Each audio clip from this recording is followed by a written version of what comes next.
closing here, do you think the seller's market in the Tampa Bay area is going to go away anytime soon? I get asked this question a lot, and with the lack of inventory, I really don't think so. Welcome to Waypoint Real Talk, where we discuss real estate and your home. Let's get started with your hosts, Aaron Shishilla and Austin Hines.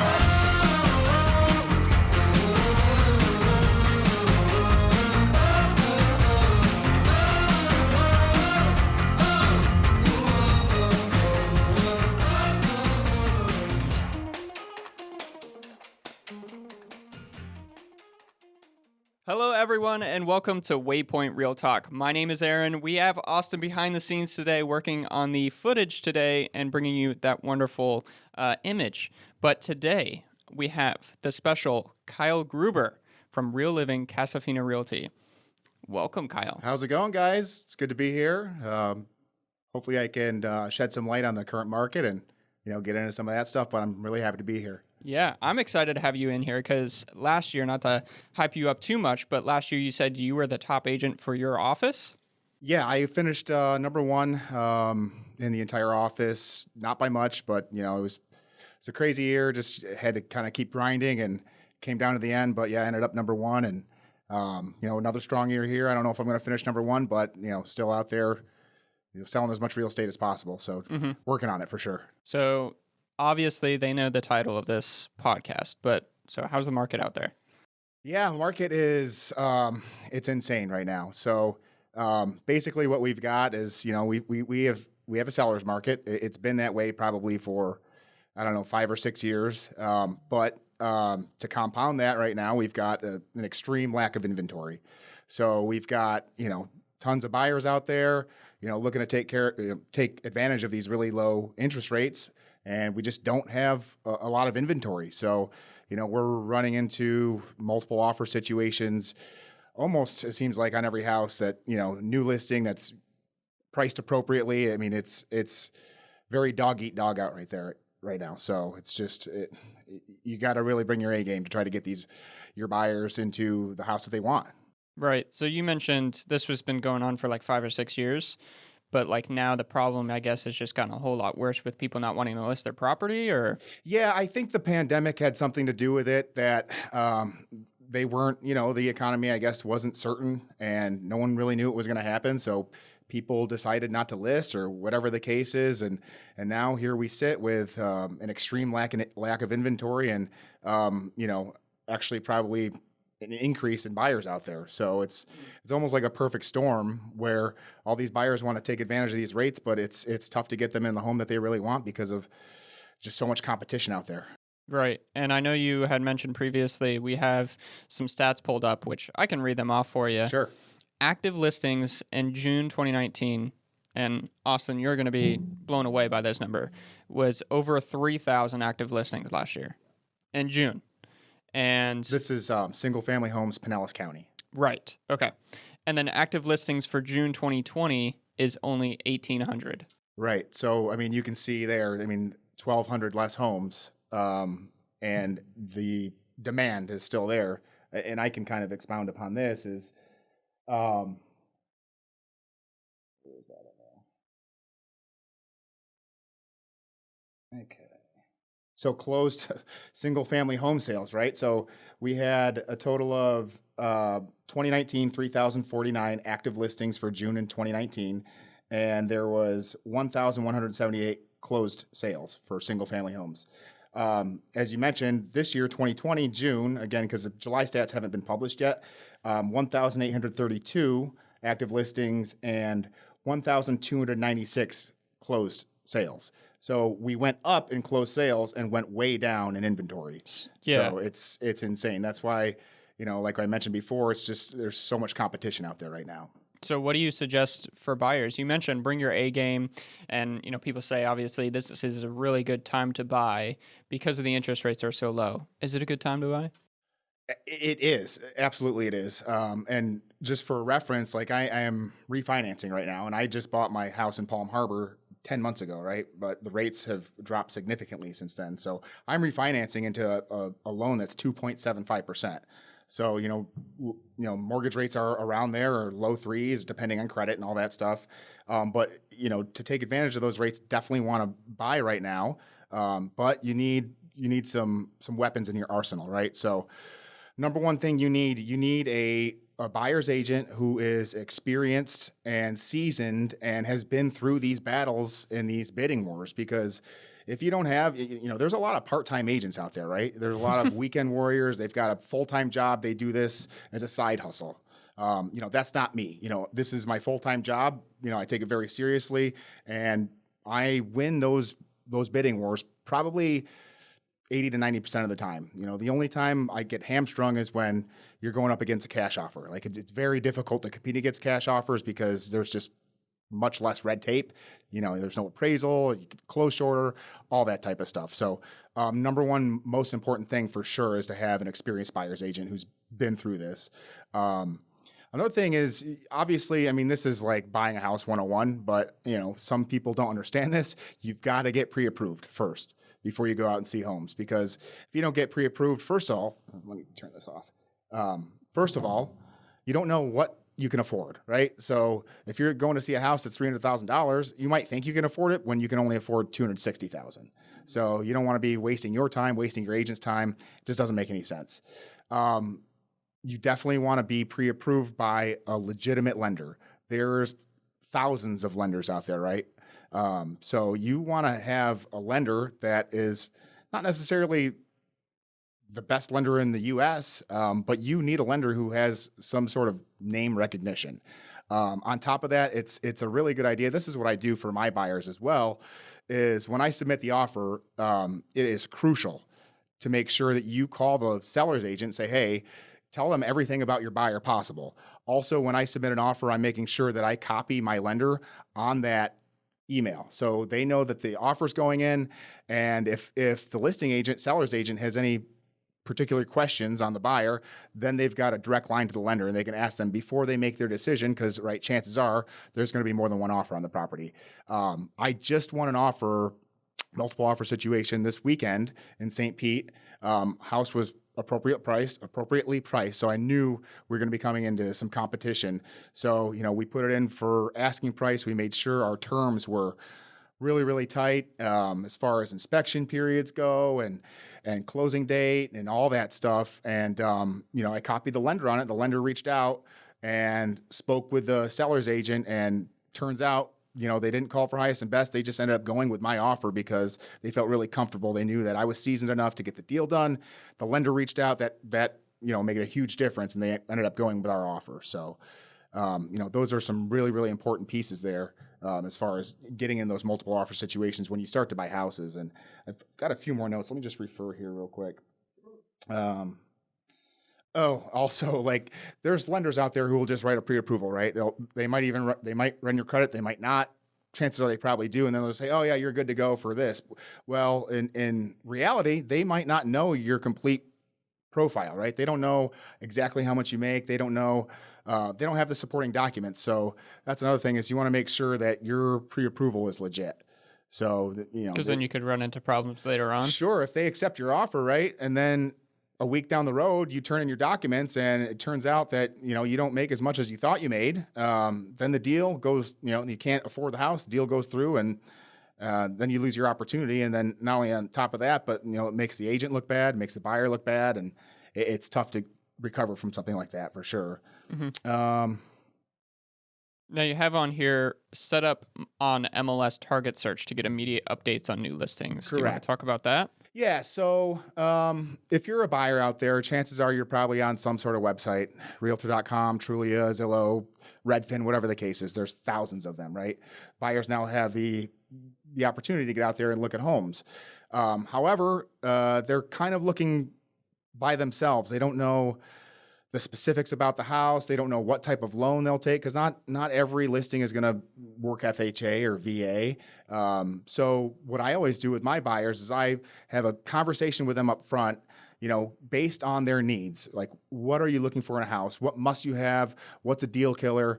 I take all that criteria and I put it in the MLS, which is what all of us realtors use. It's up to date. It's real time. all these updates. Anytime a new listing hits the market, my buyers will get an email about it the very second. So they're not stuck on Zillow looking at, listings that, sometimes they'll see a listing and like, hey, this listing looks great. And I'll look into it and it's pending. It's been off the market for 2 days. So I always want to give my buyers, an edge, make sure that they know exactly when a listing is coming on the market. So that way, if something does hit their email inbox, these automatic updates, I get in touch with them and we get out there to see it first. Early in my career that happened, and it's happened since, where they got an immediate notification. We went out there to see the house as soon as possible, put an offer in over asking price because it was a similar type climate 4 years ago, and they ended up going with us because we were so quick with it. So that's extremely important to make sure my buyers are getting an inside edge on the listings, not just looking on their own whenever they get a chance after work or whatever the case is on Zillow or Trulia or whatever. Mm-hmm. And now you mentioned segueing, don't expect discounts, tighten up your terms and timelines, and avoid asking sellers to pay your closing costs. Can you elaborate more on that? Yeah, definitely.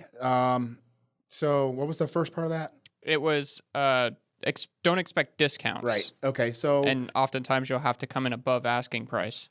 Yeah, and that's just the climate that we're in right now. So a lot of times in like December, I don't know if it's going to happen this year, like non-peak season, like of course, if a house has been sitting there for 30 days, 60 days, we can try to get it for less. But when you have the mindset that you're going to, if something's listed at 275,000, it's on the market for 1 day, and I can tell when something is appropriately priced, you're not going to get a discount on that. Most likely it's going to go for asking price, or in some cases above asking price. Again, it's situational. It depends on how long the house has been on the market and if it is appropriately priced. But you can't have that mindset of a buyer of, I'm going to get a house for a discount, because most likely it's not going to happen in the climate that we're in. It's too insane out there. There's too many buyers and there's so much lack of inventory.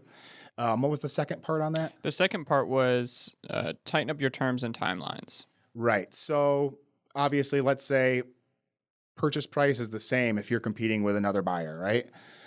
The next thing that sellers are going to look at and sellers agents are going to look at are your terms. So, how quickly can you close? Do you have a lender that can close in 30 days or less? If you've got a buyer, and I always recommend they do this, that already has been fully underwritten up front, they've got all their documentation in, then there's a good chance that we can close in less than 30 days. That's going to make your offer more attractive, especially if the seller's looking to close quickly, right? Inspection period. This is the period where, and I'm sure you guys know about this, right? You get your inspections done and, you go over reports and, if everything looks good, you move forward. And then during that period, the buyers can back out for any reason, right? So if you are going up against an identical offer, but you have a 7-day inspection period and the other party has a 10-day inspection period, well, then there's a good chance that those 3 days might win you that offer if everything else is identical. So always want to tighten that up. Like I said, closing time and stuff like that. Right. And then, of course, try to avoid asking for sellers to pay your closing costs, right? Right. And not everybody is fortunate enough to be in this position. But if you can handle it, when we're up against other offers, multiple offers, most of the time the sellers are going to take what's called a clean offer. Clean offer means it's coming in probably at asking price, maybe higher or real close, and you're not asking for the seller to pay your closing costs, which is common, but in multiple offer situations, it's very, very hard to get your buyer's offer accepted if they need help with their closing costs. Now, there's little tricks you can do. You can make up for that by going, let's say you need $5,000 in closing cost assistance from the seller, right? Well, then you can go above $5,000 on your purchase price, because that helps make up for what you need out of pocket. Mm-hmm. But even then, if you're going up against an offer, let's say that they came in at asking price, but they're not asking for seller's concessions, well, then that offer still looks more attractive because they still have to go through appraisal, right? And we want to make sure that we put ourselves in the best position for the appraisal to come in at value. And if you're having to go way above asking price, you might have trouble once appraisal rolls around. Right. It's funny that you mentioned at the beginning, work with a seasoned and experienced buyer's agent, because everything that you're saying to me is pretty much like, yeah, your buyer's agent is going to know if this house is reasonably priced or not, and they're going to be able to assist you throughout this process. And it seems like every bullet point, it's like if you have an experienced agent, you're going to know. Right. It all basically goes back to having that experienced agent because not everybody, not like I said, these weekend warriors, they're not going to have this experience of running the comps and, looking at all the ins and outs and making sure this house is priced right. I mean, I can just go into a house, look at the price per square foot, look at the area without even pulling up my computer and know for sure if it's priced appropriately. And if it is, then I know we've got to do what we've been talking about, tighten up our game and bring in, an A+ offer. Right. And then you have a couple more points here. So do not hesitate. Yeah, so this has happened to me a few times, and I kind of have to toe the line of being stern, but also making sure my buyers are comfortable moving forward. It happened to me a couple times last month where buyers liked the house, and they said, "Well, can we go see this tomorrow with our parents? We want to make sure our parents like it." I said, sure, no problem, but just keep in mind, you never know when an offer can come in, right? So we're set to see this house, and this house had actually been on the market for like 2 months. So it doesn't matter necessarily if it's been on the market for 2 days or 2 months. The seller's agent called me and said, hey, we got an offer for asking price, so you might as well just not come to show the house a second time. So if you like a house, you need to submit an offer. You can't wait. Don't show mom and dad. You can always go to the house during the inspection, right? And again, you're protected by that inspection period, so you can always back out. You like a house, you need to put the offer in right away. Do all your due diligence, during that inspection period. But if you like it, you can't be late to the game. You got to put your hat in the ring. Right. And if you lose a multiple offer situation, don't get discouraged. This has also happened to me and my clients several times where it happened recently.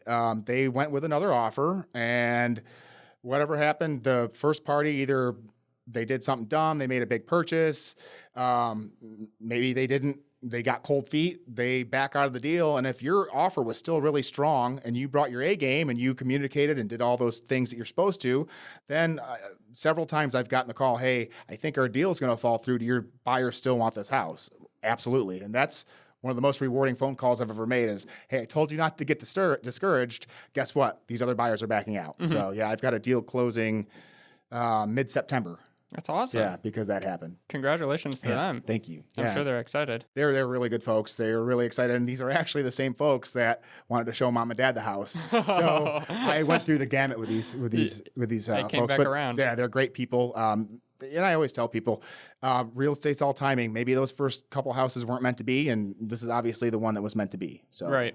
And then our final couple topics you have is if your offer gets accepted, what happens then? Be sure to stay on top of anything the lender needs, no big purchases. Do you want to expand on those? Yeah, so that's a great feeling when we win a multiple offer situation, right?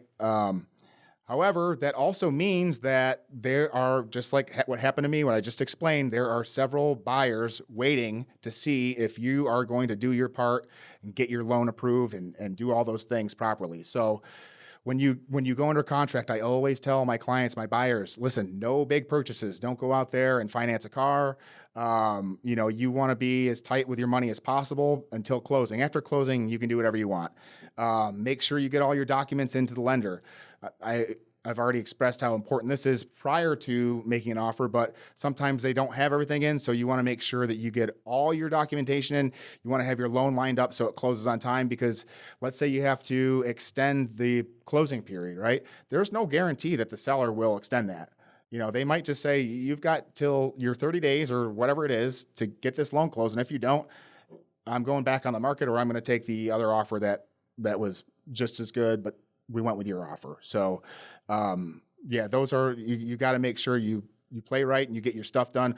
Also, around inspection, right? We always want to do our due diligence, make sure there's no major issues with the house. But when you go into it, you can't expect the seller or sellers to fix every minor little thing that's wrong with the house, right?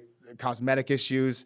I always try to tell my buyers, we need to take this and we need to look at what's the most important things about the house. So anything on a 4-point inspection, right? Roof, plumbing, AC, electrical, or with WDO reports, wood destroying organisms, if there's any sort of termites, right? If we stick with those 5 items, and if anything is on that 4-point that gets flagged, then we can request the seller make those repairs. But They are not obligated to do so, right? So if there was 10 offers and they went with ours and there are still 4-point issues, there's a chance the seller might say, hey, I'm not doing this. If you want this house, then you can get a contractor in there and clear up these items because I know I can go to the next batter up, basically. Mm-hmm.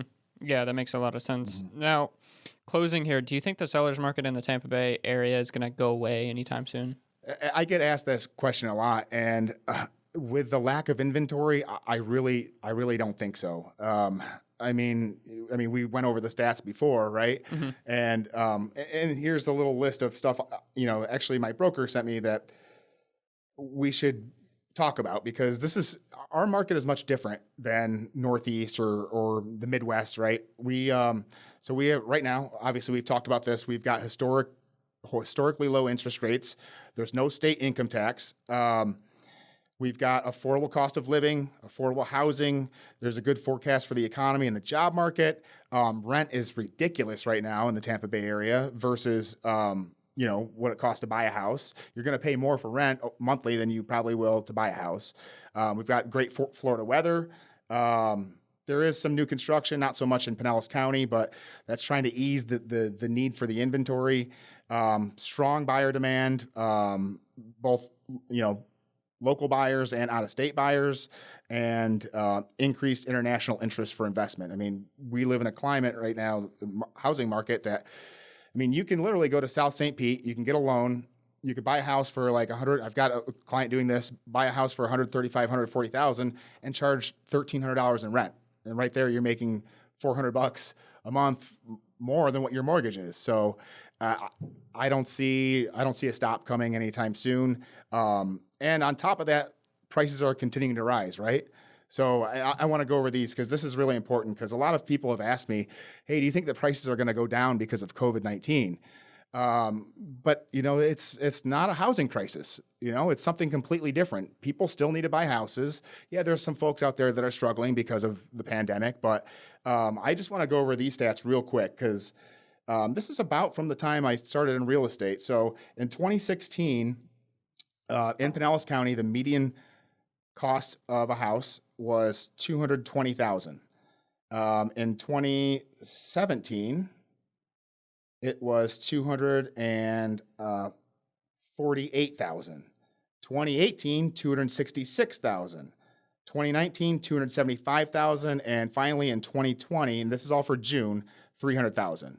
So on top of the prices still continuing to rise, buyer demand is still high, and inventory is still low. So I don't see a crash or anything like that coming. If you can take advantage of these rates, take advantage of them now, because once everything loosens up, right, and hopefully not too far in the future, we get back to normal, these rates are not going to remain this low.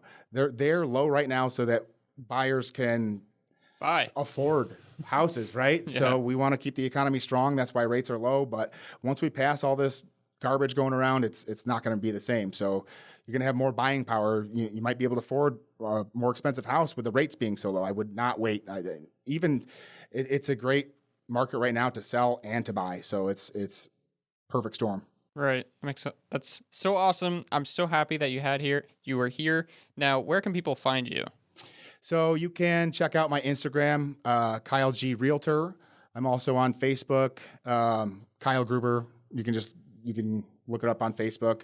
Not so much in the Twitter, but those two mediums, all my information's on there. And if you have any questions or anything like that, I'd be happy to help you. I do concentrate on Pinellas County, but I also lived in Tampa for 10 years too. So I do a lot of business over here, as well as Pasco County, because we've got a little bit more affordable housing up in Pasco County. So sometimes I have to take my folks who want to live in Pinellas County and say, hey, your budget right now it's not going to fit this county. Let's go up into Pasco. There's some really nice areas up there too, and very affordable housing up there. Awesome. Well, Kyle's information will be down below, just in the description. Now you can also head over to our website and see the blog where Kyle also has these awesome statistics and all his bullet points on our website at waypointinspection.com. But Kyle, thank you so much for joining us and having all this information. This is really wonderful. Yeah, it was great. I appreciate it, guys. If you need anything in the future, let me know. But I had a great time. Awesome. Thank you so much, everyone.